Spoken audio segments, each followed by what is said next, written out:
বাংলাদেশে credit card ব্যবহারে বড় পরিবর্তন এনেছে বাংলাদেশ ব্যাংক।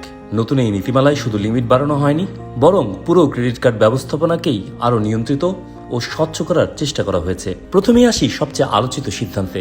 এখন থেকে একজন গ্রাহক সর্বোচ্চ 40 লাখ টাকা পর্যন্ত ক্রেডিট কার্ড লিমিট পেতে পারবেন, যা আগে ছিল 25 লাখ টাকা। একইভাবে আনসিকিউর্ড বা জামানত ছাড়া ঋণের সীমা বাড়িয়ে 20 লাখ টাকা করা হয়েছে। এর মানে কি, আগে ব্যাংকগুলো ঝুঁকি বিবেচনায় কম সীমা দিত, এখন তুলনামূলক বড় অঙ্কের ক্রেডিট সুবিধা দেওয়া সম্ভব হবে, বিশেষ করে উচ্চ আয়ের গ্রাহকদের জন্য। তবে শুধু সুযোগ নয়, এর সঙ্গে এসেছে কঠোর কিছু শর্ত। যেমন সুদের হার নির্ধারণ করে বাংলাদেশ ব্যাংক স্পষ্ট করেছে ক্রেডিট কার্ডে সুদের সর্বোচ্চ হার হবে 25%। কিন্তু গুরুত্বপূর্ণ বিষয় হলো, এই সুদ পুরো বিলের উপর নয়, শুধু বকেয়া টাকার উপর প্রযোজ্য হবে।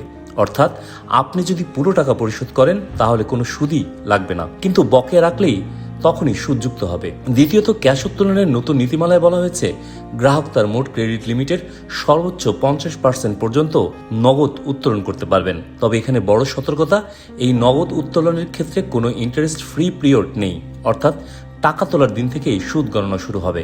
চার্জ ও ফি নিয়ে নতুন নিয়মে কার্ড অ্যাক্টিভ করার আগে কোনো ধরনের ফি নেওয়া যাবে না। বিল পরিশোধের দেরি হলে একবারের বেশি লেট ফি নেওয়া যাবে না।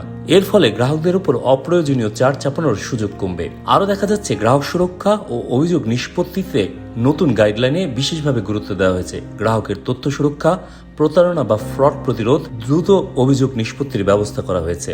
অর্থাৎ এখন ব্যাংকগুলোকে শুধু কার্ড দেয়া নয়, বরং নিরাপদ ব্যবস্থাপনাও নিশ্চিত করতে হবে। ব্যাংকের জন্য নতুন দায়িত্বেও বাংলাদেশ ব্যাংক বলছে, ব্যাংকগুলোকে শক্তিশালী রিস্ক ম্যানেজমেন্ট সিস্টেম রাখতে হবে। গ্রাহকের আয় ব্যয় ও ক্রেডিট প্রোফাইল যাচাই করে লিমিট দিতে হবে। স্বচ্ছভাবে শর্তাবলী জানাতে হবে। সহজভাবে বললে, যাকে তাকে কার্ড দেওয়ার সুযোগ কমেছে। এখন প্রশ্ন, এই নীতিমালার মূল উদ্দেশ্য কি?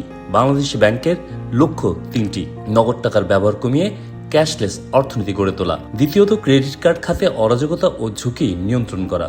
3 নম্বর, গ্রাহকদের জন্য একটি স্বচ্ছ ও নিরাপদ ব্যবস্থা তৈরি করা। বিশ্লেষণ করে দেখা গেছে, এই নীতিমালা একদিকে সুযোগ বাড়িয়েছে, যেমন বড় লিমিট ও সহজ ক্রেডিটের ক্ষেত্রে, অন্যদিকে সতর্কবার্তা দিয়েছে সুদের ফাঁদ, নগদ উত্তোলনের ঝুঁকি এবং দায়িত্বশীল ব্যবহারের উপর। সবশেষে বলা যায়, ক্রেডিট কার্ড এখন আর শুধু সুবিধা নয়, এটি একটি নিয়ন্ত্রিত আর্থিক হাতিয়ার। সঠিকভাবে ব্যবহার করলে এটি আপনার শক্তি, আর ভুলভাবে ব্যবহার করলে এটাই হয়ে উঠতে পারে সবচেয়ে বড় ঋণের ফাঁদ।